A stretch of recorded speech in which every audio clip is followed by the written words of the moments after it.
Coach's Corner with Coach Adam Fossett of the B.B. Comer Tigers, presented by B.B. Comer Alumni Association. Coach, you ever try any of those treatments for hiccups? No, I was checking that out. I think I've tried like chugging water and holding my breath and stuff like that. Bag on your head. Yeah, I haven't done all that. So. Hey, man, it was a hot night at the stadium last Friday night, wasn't it? It was. It was hot. Humidity was high.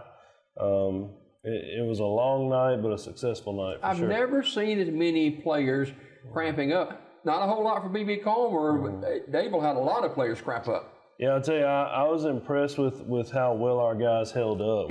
We had a couple guys go down with a few things, but a few cramps here and there. But overall, like we held up well. I think we hydrated well. We took care of it at halftime, just keeping them hydrated and cooling them off. So it was I think that was a difference maker in the game for sure. Was us being in a little bit better shape to finish out the game.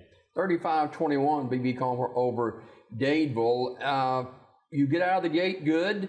Second quarter, Dadeville started playing a lot better, and you get to the halftime, you're trailing 15-14, and I don't know. It just appeared to the naked eye that maybe B.B. Comer was withering a little bit under the heat and that kind of stuff. What did you do at halftime? They came out strong in this third quarter. The big thing at halftime was just mental adjustments. Like this was our first real action. Obviously, we played a jamboree and played 2 quarters, but running clock quarters, fast stuff. So you've got a lot of older guys playing with some newer guys, and you're still meshing together. You're still gelling together to get that, to figure that out. How to play as one unit. So just discussing it at halftime, settling our guys down a little bit. Some of our older guys were trying to do too much, and if they just do what they're supposed to do their job, and let these younger guys do their job, it would work out a lot better. So let's rewind it a little bit back to the first half. Your thoughts on the first half?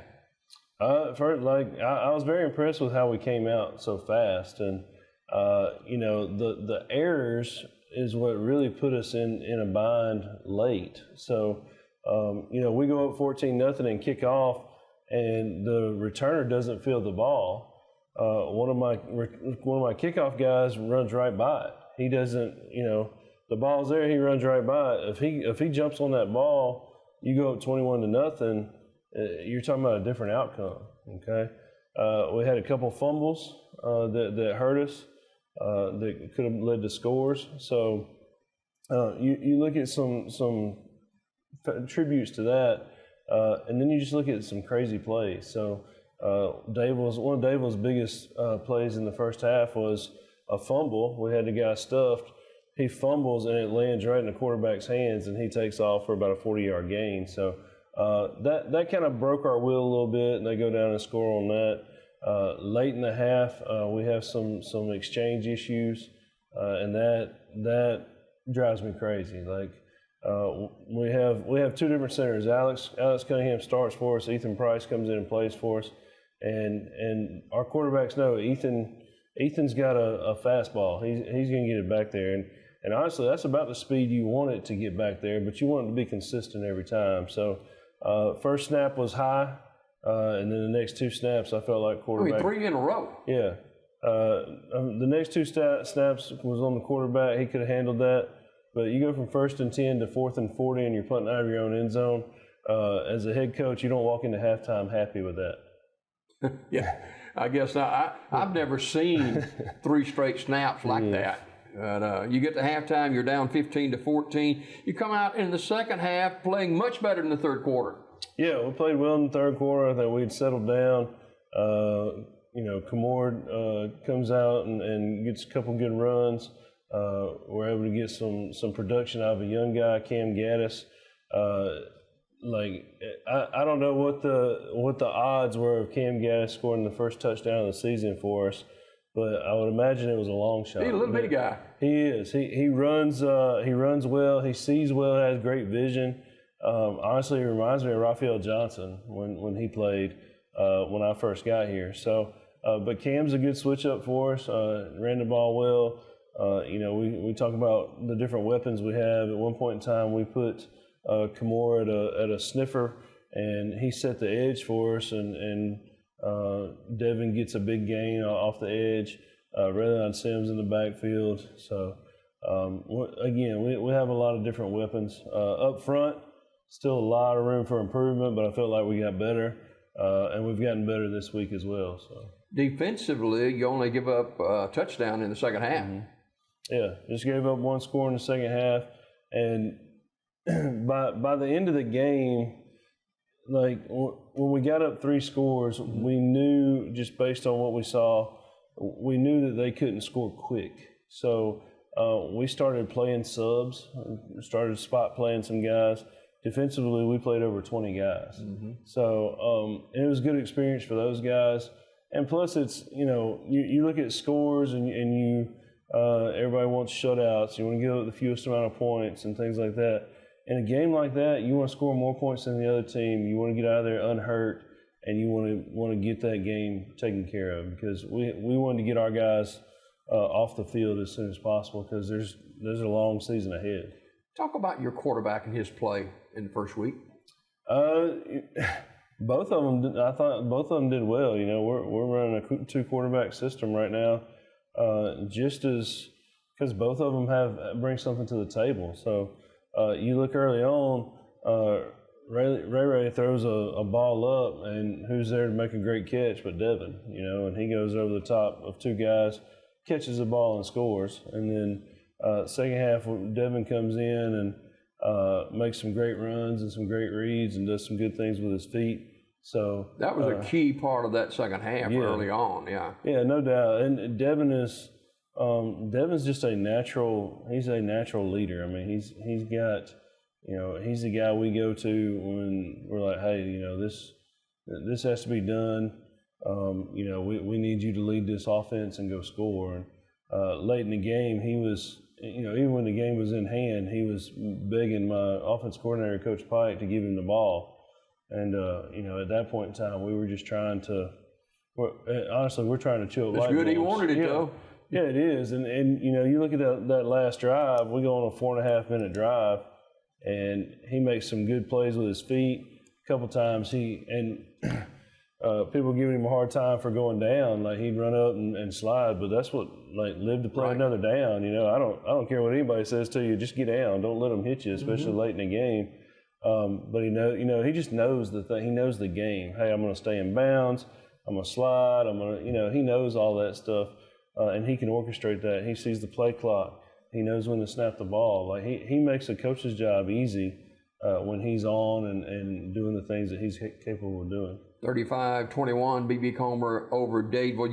You talked about and knew it going in that Dadeville's not a throwing football team. They like to run the football. Once you figured all this out and you get the lead, pretty much you can hang your hat on that. Yeah, no doubt. You're up 3 scores with less than 10 minutes to go in the fourth quarter. You have the ball. So you feel like, hey, we can. There's things that we can do to run the clock out, and then it gives us an opportunity to rest some guys and play some other guys. So it was, and even talking to their coach afterwards, he's like, you had us. So, and we did. We knew that we had it under control, and we just, on the coaching end of things, had to make some decisions, and it was a great first game for a new staff too, because we have 3 new coaches in place, and everybody learning everything, learning what we didn't do or what we forgot to do, and things like that. So good opportunity for us to clean some things up as well, and be a little bit better organized. So we'll be ready to go and better organized this week. You talked about the heat and humidity and the cramping, and it got to a point to where you, the head football coach and athletic director at B.B. Comer, were helping Dadeville's team because they'd have 3 guys down at the same time in different parts of the field.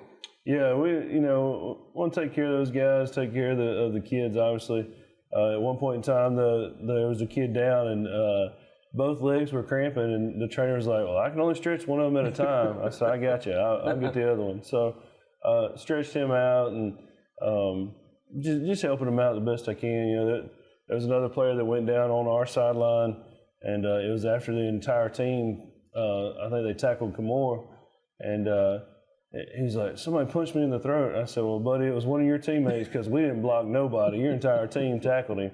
And he started laughing, and we got him off the field. So at the end of the day, man, it doesn't matter who the opponent is. You don't want the kids to be hurt, and you want to make sure they're taken care of. And winning's fun, though, isn't it? Winning is fun, and we've raised those expectations, and that's that's the thing with our guys is, like I explained to them now, like the expectations are higher. Like my expectations of you are higher because you are a veteran team.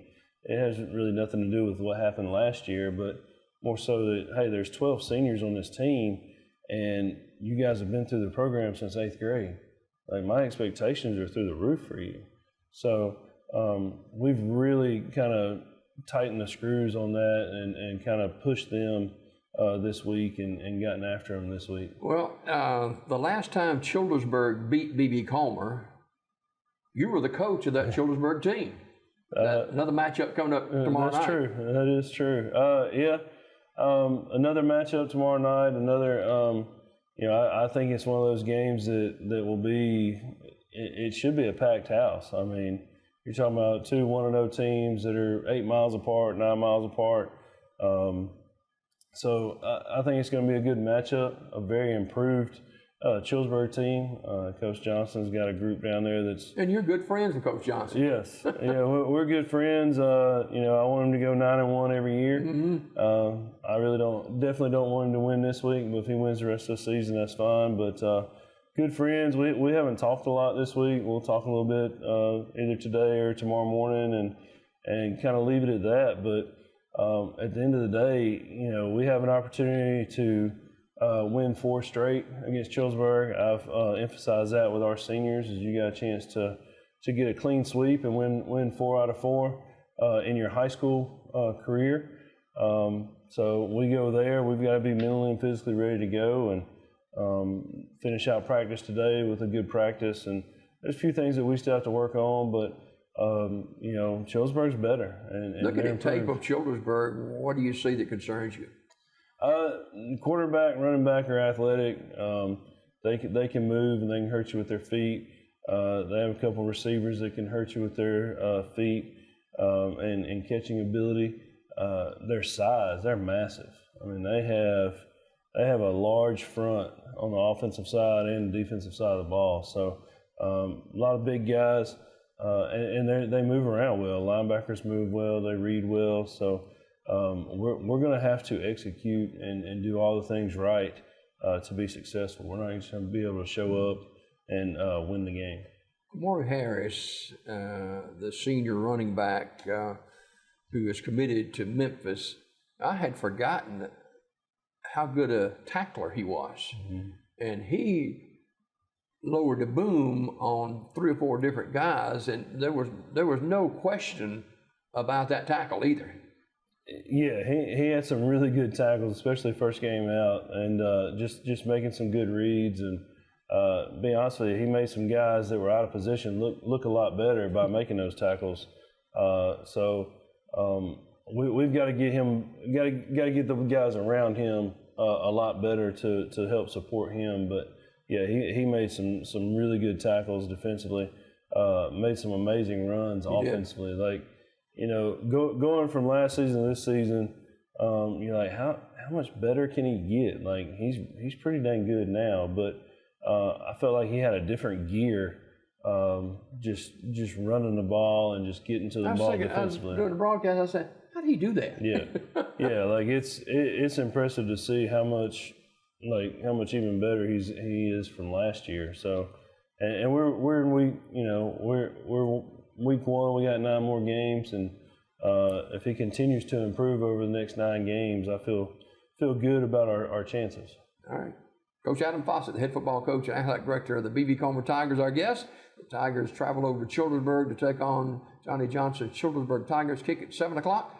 And hope you can be there. And I guess, I don't know how they get tickets for that game. You know how they... Yeah, you can go on GoFan or cash at the gate. Okay. And they've got, so they release their policies too. So they have a couple policies in place as far as clear bags and no reentry and a couple other things. It's on.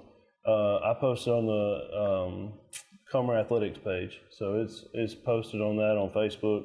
If you want to read through that, if you're planning to come to the game, make sure you know what you can and cannot do. All right. Coach, thanks for being with us. We'll see you at the game tomorrow night. Yes, sir. Thank you. Coach Adam Fossett, head football coach and athletic director of the B.B. Comer Tigers, brought to you by B.B. Comer Alumni Association. More daybreak just ahead.